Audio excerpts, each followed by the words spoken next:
Hey, happy Wednesday, everyone. Hope you are doing well. It's a beautiful day, the middle of the week, the hump day as we call it, and we're going downhill towards the weekend. And this is in the raw, unscripted, unpracticed, unedited conversation. And I'm going to put myself out there with this story. On Monday, last Monday, we spent the day with our grandkids. It was my first day of vacation and it was their last day of vacation, so it kind of coincided and we decided we're going to go out and spend the day with them. And so we had a great time, with them. It's always nice to be with the grandkids. A little adjustment here. And, we had a great time with them, and we always love going out with them and spending the day with them.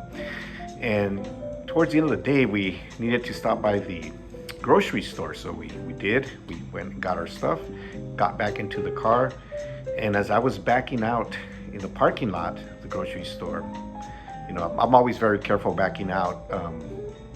Cars nowadays, they have cameras and you can see, your surroundings.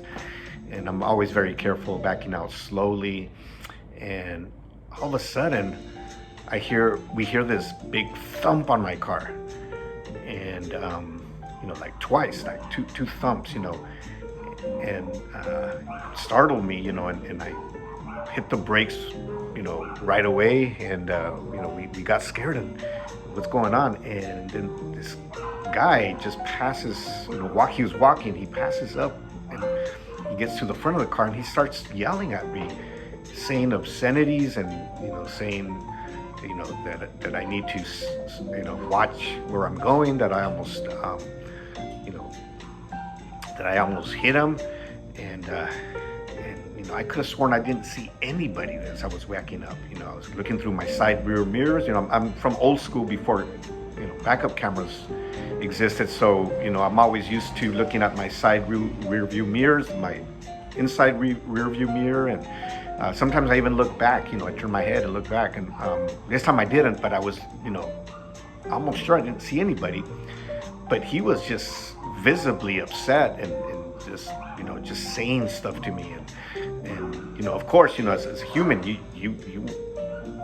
get altered too, and all of a sudden through my mind, I'm going to tell him something, he doesn't have to hit my car like that, and I felt violated, and I even put my window down as I was approaching him, and my wife was like, "Come on, calm down. You don't need to do this. Calm down."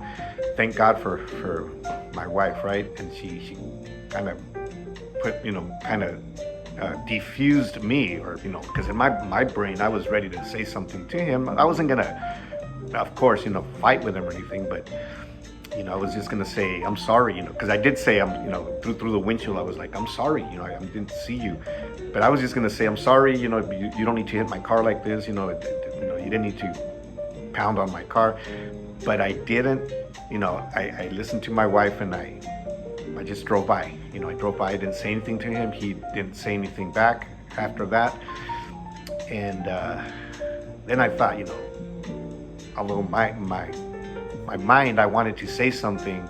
We have the grandkids with us. They probably would have gotten scared, or they would have seen a side of me that probably wasn't good for them to see.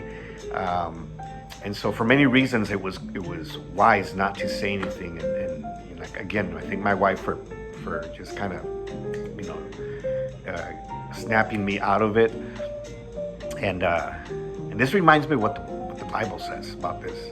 It says, "Turn away from evil and do good.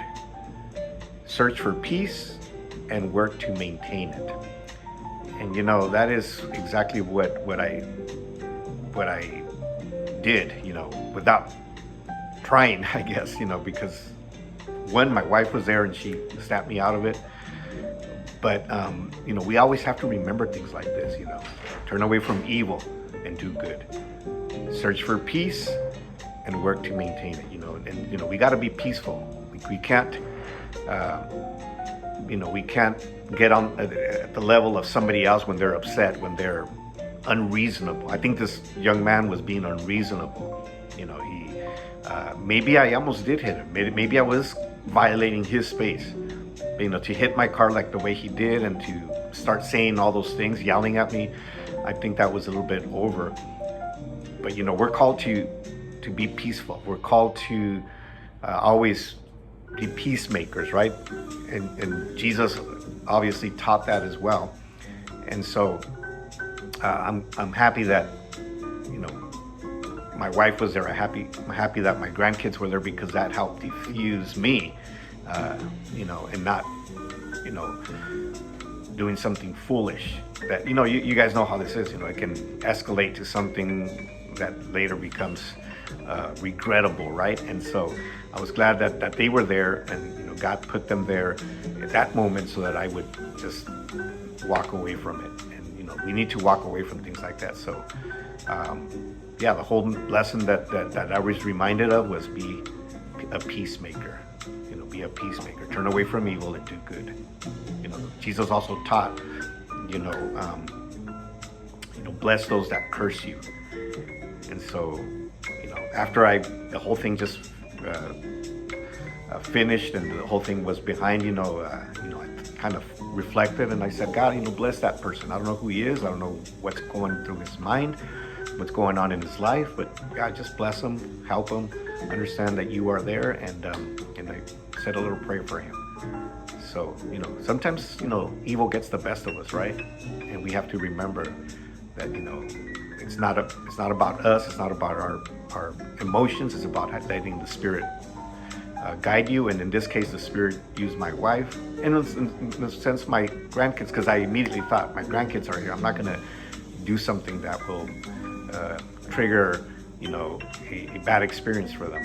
And so yeah, just we got to remember that. All right. Have a good rest of your day. We will see you soon.